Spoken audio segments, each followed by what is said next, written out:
One, 2, three, let's go!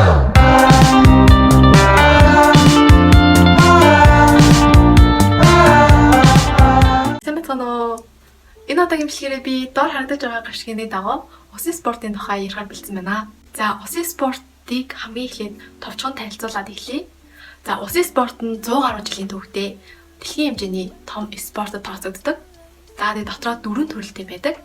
Нэгдүгээрт нь усан цэлэлт, хоёрдугаарт уран сайхны сэлэлт буюу синхрон, гуравдугаарт поло буюу усан бөмбөг, за дөрөвдүгээрт усанд үсрэлт гэж хуваагддаг байх нэ. Өнөөдөр миний ярих усын спортын төрөл бол усан цэлэлтийн талаар ярина. За, усан цэлэлт нь мөн адил 4 төрөлтэй байдаг. Нэгдүгээрт нь өврийн сэлэлт, хоёрдугаарт нь мэлхий сэлэлт, гуравдугаарт нь араар сэлэлт, за дөрөвдүгээрт нь ирвэхэ буюу butterfly сэлэлт. За, зарим хүмүүс далайн гахаа сэлэлт гэж бас ярьдаг. За, мөн тэмцээнд оролцож байгаас хамаарат холимог, пүүха гэсэн төрлөөр сэлэлтүүд явагддаг байх нэ. Миний хувьд болохоор хамгийн анх усын спортыг мэдэж байсан нь 8 дугаар ангида. За, усын спорт сургалтын төвд 3 сарын турш хичээлдэж байсан. Тэгээ бүр сонгоны ангид нь маш их бэлтгэл хийдэг байсан. Тэгээ 8 дугаар анги гэдэг чинь ерөөдөө жоохон байсан болохоор тууштай байж чадаагүй. Тэгээ дээрээс нь маш их бэлтгэл хийдэг байсан болохоор надад жоохон хэцүү байсан. Тэгээд усын спортоор түр хичээлгээ байсан. За, тэгээ эргээд жоохон том болсон чинь усын спортын ашиг тусыг бүр илүү мэдэж эхлээд тиймгээ одоо хичээлийнхаа хажуугаар усанд сонирхолтой хэмжээнд сэлээд явж байгаа. За, тэгээд өмнө нь болохоор яг 3 сар хичээлж байх үедээ нэг удаа улсын хэмжээний тэмцээнд оролцож байсан тийм туршлагатай 6 хүч сэлснээс сүүлээсээ 2-т орж исэн. За, одоо болохоор хэрвээ та усын спортоор хичээлэх юм бол танд ямар ашиг тус байх вэ гэдэг талаас нь ярьж өгье. За, нэгдүгээр гэх юм бол стресс тайлах хамгийн зөв арга. Учир нь усын спортоор хичээлэх юм бол миний бодол санаа илүү зэгцтэй болдог. Инженераас зөвлөдөг спорт байд. Хоёрдугаарт нь хэрвээ таны нуруу өвддөг бол за магадгүй та суугаагаар ажил их хийдэг бол усын спортоор хичээллвэл таны нурууны өвчин байхгүй болно гэж хэлж болно.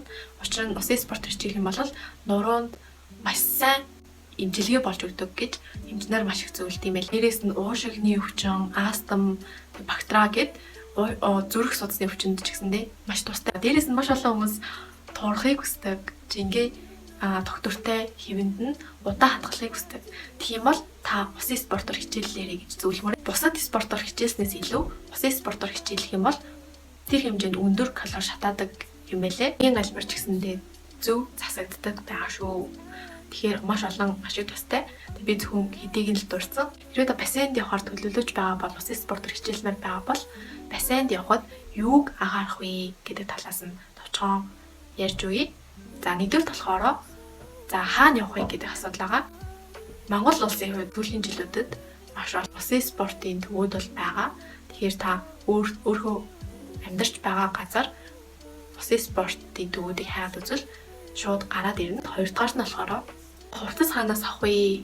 Тэгээд мэдээж усын спорт хичээхийн тулд усны хувцас, малгай, шил гэх мэтчлэн зүйлүүд хэрэг болдог. Тэр зүйлсийг хаанаас илүү хямдхан авч болох вэ гэх юм бол бидний сайн мэддэг Sunday зах бол Тэнгисийн KFC-гийн арт байдаг спортын дэлгүүрээс за дээрээс нь спортын янз бүрийн дэлгүүрүүдэд бол одоо усны хувцаснууд бол илүү түгээмэл болсон байгаа. Онлайн шопуудаас ч гэсэн захиалах боломжтой. Facebook групптэй усын спорт сонирхчдын групп гэж бас байдаг. Сургалтын төвүүдийн за пэйж рүү ороод харуул бүгдээрээ бас мэдээлүүд нь байж байдаг шүү. За, дараагийн ярих зүйл нь юу вэ гэвэл усан спортоор хичээллэнгээ за яг сэлэлтэнд сайн болж өгөхгүй байгаа ч юм уу те ингээд жоохон нэг юм удаашралд ороод яг цаашаа яг яаж сэлэлтийнхаа хурдыг сайн болгохоо мэдэхгүй байгаа ч юм уу.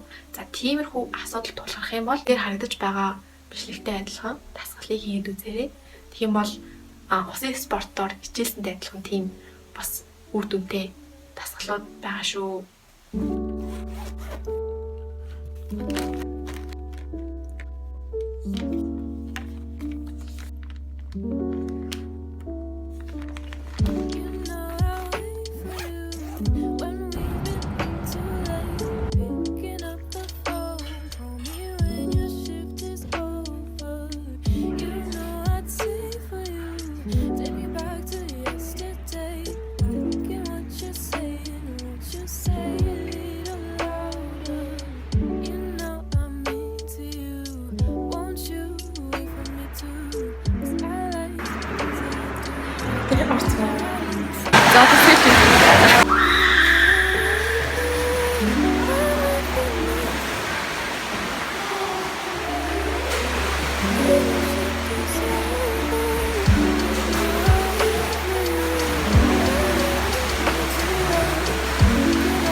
Тэгээ өнөөдөр бичлэгээр болохоор маш товчхон тэгээд дурдаад ерөөдөө баг зэрэг мэдээлэл өгөх зорилгоор хийсэн. Хэрвээ та бүр илүү нарийн мэдмээр байвал дэлгэрэнгүй мэдээлэл авмаар байвал за интернет, Google болоод бусад мэдээллийн сайтуудаас хайгаад үзээрэй. Тэгэх юм бол бүх мэдээллүүд нь дэлгэрэнгүй гарч ирнэ. За тэг өнөөдөр бичлэгтэй хамт байж дуустал нь үзсэн та бүхэнд баярлалаа. Хэрвээ намайг дэмжиж байвал за миний бичлэгүүд таалагдж байвал лайк болон subscribe дараарай. Тэгээ цаашдаа илүү бусдад хэрэгтэй бичлэгүүдийг илүү олон хийх болно. За тэгээ доор сэтгэл хэсэгдэж гисэндээ үлдээмээр байгаа сэтгэлээ үлдээгээрэй. Баяртай.